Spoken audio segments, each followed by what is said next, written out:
Tuesday, 29th of August, 15 minutes to 1 p.m. in the afternoon. Here's my latest video blog. I'm just going to run through a few things. I've got my condenser microphone out, so I'm going to give that a bit of a test, see if the sound's any better. Now, just quickly having a look at the markets. In the last month, and I'll keep just going back a little bit because you've got to always look back to get an understanding of what's coming forward, I suppose, or what's coming up. We saw a lot of money come into the market. Now, overnight, we have had an all-time high on the market cap, and it's sitting currently at about $160 billion, which is awesome. And as you can see on this market cap graph here, we've got this massive upward trend, which is always very exciting and scary at the same time because you're never sure when it's going to retrace from a trading point of view. Anyone that's in this for the long term and has sort of packed their bags and put everything away for the next couple of years, you know, some of this doesn't really matter. As long as that's going up, I think everyone's pretty happy. But what this is saying is that even though the market cap is only 160 billion, a lot of people think that's a lot of money in regards to the financial system. It's minute. It's still 0.02%. It's the tiniest little blip in the financial markets that you can imagine. So there's so much more potential and growth, and I'm really starting to get a grasp of this entire market. And because there's a restriction on the actual coin, so there's a scarcity in regards to how many particular coins. So for example, Bitcoin's got 21 million. It really does bring it into light how this is going to differentiate itself from the stock market. So the stock market, you know, a company can issue new shares and dilute their entire stocks, I suppose, or the portfolio of stocks, or the availability of the stocks to their shareholders, which can really affect pricing. And the fact that you can't do that with a lot of these particular cryptocurrencies really is going to be the deciding factor, I think, and that's why we're seeing these big numbers, you know, $4,000 for Bitcoin, and you know, I think this week we've seen Monero hit almost 200 Australian, you know, it's right up there, and even Dash has doubled over the last month, you know, into 400 Australian dollars. So this is big money, and you know, it's something that I'm not completely used to. When you look at the stock market, you deal with a different threshold or a different level in regards to the perceived market value for each particular token or share or security. Depends on how you look at this. Even though tokens haven't necessarily been recognised as securities, I think anything, you know, the common sense would tell you that if you're investing in something such as a token or a cryptocurrency, a crypto asset, it is a security, whether it's speculative or not. You have invested in a something. So all I wanted to do is just let you know that we're at 160 billion, and I think, you know, this is really, really good signs.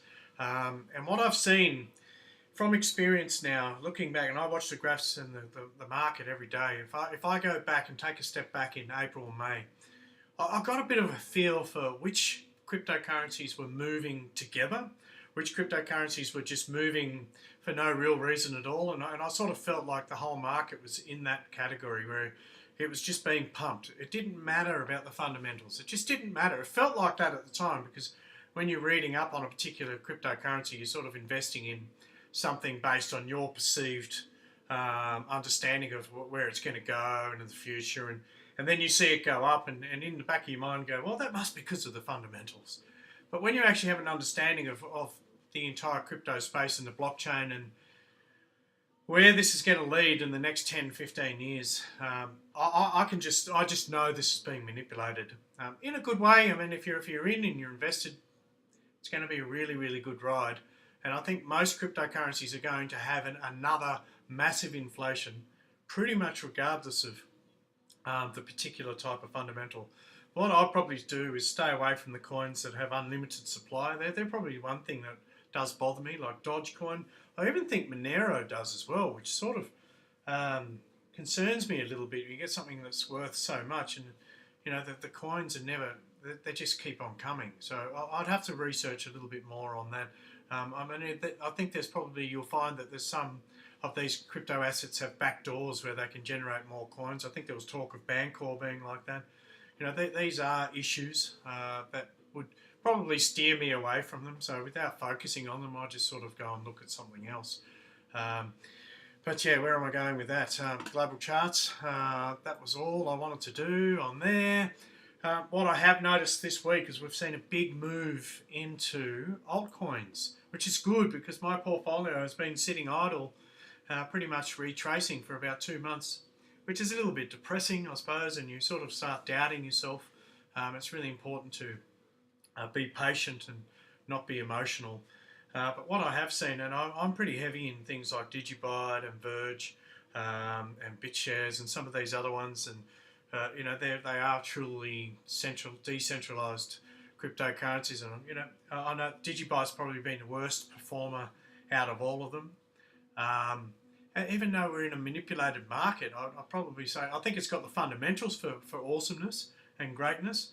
But it has been the worst performer, and just this week we've seen it, or literally in the last 24 hours, probably the last 2 days, we've seen it take off. And when I say take off, it's come back alive with the manipulation. What I mean by the manipulation is that the Autobots have turned back on. Okay, now you see a lot of flashing Autobots. Now the Autobots have come back on for a number of these coins. Lots of volume here on the Bittrex. You can see a lot of, you know, 6,000 BTC, 4,000, 3,000. It was not like that 3 weeks ago. Now DigiByte, Verge, LITECOIN, what other ones I'm looking at? Quantum has taken off today, and there was some news with Quantum. I think it was hitting an exchange. I probably got that mixed up with a couple of others. I know Stratus and Monero were doing that. There was some good news with Quantum. I did read that somewhere, so hence why it's moving. Monarcho's taken off. It's got massive volume. I saw Token Card has got a little bit. You know, there's quite a few here in the top 20 that have got quite a few Bitcoins supporting it. And when you go and have a look at it, there's a lot of Autobots, lots of flashing, and then some real aggressive 15 to 30 minute trading where it pushes up, pulls back. And you know, these are buying groups or pump groups or Autobots, or this could be the big influence that we saw in April, May. Regardless, I'm not complaining about it. You know, how long is this going to last? I think there will be a timeline where they really want to make this market stand out, and I think there's going to be a second wave, and the whole idea of the second wave is to get people noticing and legitimizing the entire cryptocurrency space, because it does suit an agenda, and I'm not going to cover that now, but it does suit a particular agenda in regards to technology and, I suppose, control of identity and all sorts of different things. Cybersecurity and things like that.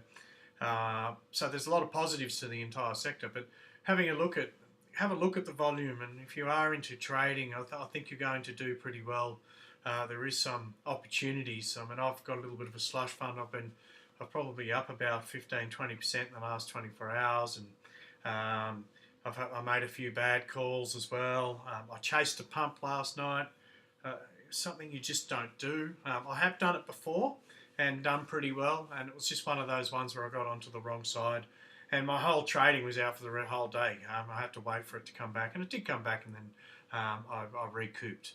But yeah, it's one of those things you've got to be very, very careful. So I'm not going to sit here and give you amazing tips in trading, because I think this crypto space is highly volatile and highly, you could almost say, dangerous, in the sense that you've got to be very mindful where, how and when and what you're putting your money into, because at any moment it could swing the other way, and that's because it's out of our control.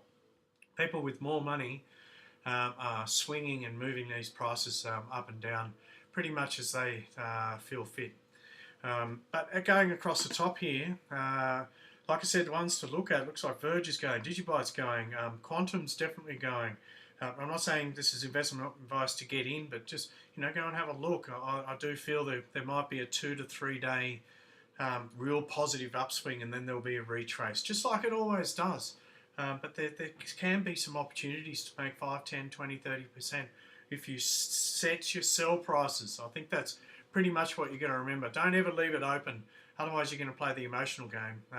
The other day I set some sell prices. And it did push up a little bit higher than what I'd set, but it doesn't matter. I walked away with profit. You've got to remember that profit's profit, and that's a trading thing. If you're in doubt, just buy up and then hold for 2 years. That's probably the best advice I can give. But quantum's going. What have I got here? The other thing is silver and gold. I'm big on silver and gold. Why? Because it's real. There's a magic about it. The right frequency, it's about frequencies and energies, and if you're into silver and gold, there's a lot of positives. It is manipulated, but guess what? Gold has just started to, it's back over the 1300 US. Hasn't been there for a long time, and silver's up into the 17.5s. And I've been watching it, and I just feel like there's something different about it. It's just an instinct based on when I watch these charts a lot, and they're very, very predictable. They go up, and then they pull down. Just at the moment, I just feel like that the reins have maybe loosened a little bit on the manipulation, and I'd love to see gold do something crazy now. If we're going to reach this big market crash that everyone's talking about, I think September would be the catalyst month for that, meaning there'll be some real big signs and some indicators that are going to show that it's actually really happening. And if you go and look in history with gold and silver, you'll see that there's been a pullback, and then all of a sudden it just sort of takes off and moves very quickly. And if you're not watching, if you're all you're doing is watching the stocks, or you're just watching, the cryptocurrencies, gold and silver might slip under your radar. I do believe if you're making money in anywhere in life, if you're going to put money into crypto, yes, I think you'll make a lot of money, but I think you should also get something real and solid. Things like property. Without debt, try to minimise your debt and try to get as much gold and silver over the next 12 months. Now that you can. I just got this feeling, it's not with any major analysis. I'm just going with my gut based on all of this stuff that's been happening. I think we're due, and it's going to come out of the blue. They've been saying nothing's happening for years and years and years, and that's part of the game, I reckon. It gets people complacent again, and all of a sudden, wham, bam. So just flicking through the charts here, gold and silver looking good. What have we got here? This is Stratus. I've just been looking at Stratus. Quantum looks like it's on a pump. I'm trying to get in on it, and I've missed it. I did buy some, and it's starting to race away from me. I was chasing a pump, which is dangerous stuff, but I've missed the price that I wanted to get in at. But it might come back, and it probably will. That's the way it is. I think quantum's got a lot of positives to it when you go and research it. I'm not going to run through it today, but I've just got to do a little bit more research. It could be something worth holding on to. And Stratus is the other one. I think Stratus is a bit like an Ethereum, a bit like some of these other platforms. I think we've got to wait for Bitcoin to bring out its RSK smart contracts, and we might see Bitcoin take off and double again. I think RSK was due last month because of all the stuff that's been going on. I think it's been delayed. So, and once that comes out, I think you'll find there'll be another big positive movement towards Bitcoin, and then we might see a big pullback from the alts again. That sloshing effect. When Bitcoin goes on a real major run, I've noticed that DigiByte and Verge and some of these others, the big boys who are putting their money in there to make maybe a short-term gain, 30 days, then start to pull it back out, and they jump on the Bitcoin wave. So the next time Bitcoin goes on that big surge, it might be something worth jumping on, because I think it will double again. You might find a 50% gain or a 100% gain. They're predicting, 13,000, 15,000 by February next year. So we've already seen it go from 1,800 to 4,500 pretty quickly, really, in the scheme of investments. That was 1st of August, it was 1,800. Now it's well over 4,400, and it's been holding pretty strongly. So, and there's no doubt Bitcoin's the mother of all. You've got to stack your Bitcoin. It's hard to do when you're investing in cryptos because you keep using your Bitcoin. Something I've noticed, I'll go and save a little bit, and then I go, oh no, I'll go and buy some more of this and that. I think you've got to set a strategy and just get your offline wallet and just stack it up with Bitcoin, and aim to get 5 or 10. I want 50. I've already got some Bitcoin. These are just numbers, but I think you've got to grab some and just hold on to it for 5 years. You might find they'll be worth $100,000, $250,000, something ridiculous. And all signs show that that's highly possible.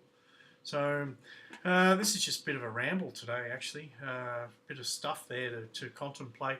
No real major secrets in becoming a millionaire overnight. I think you've got to play a smart game here, and that is be really patient. Understand that this is probably the biggest opportunity of a lifetime. If you get into the right things and just sit back and hold and don't make any emotional decisions.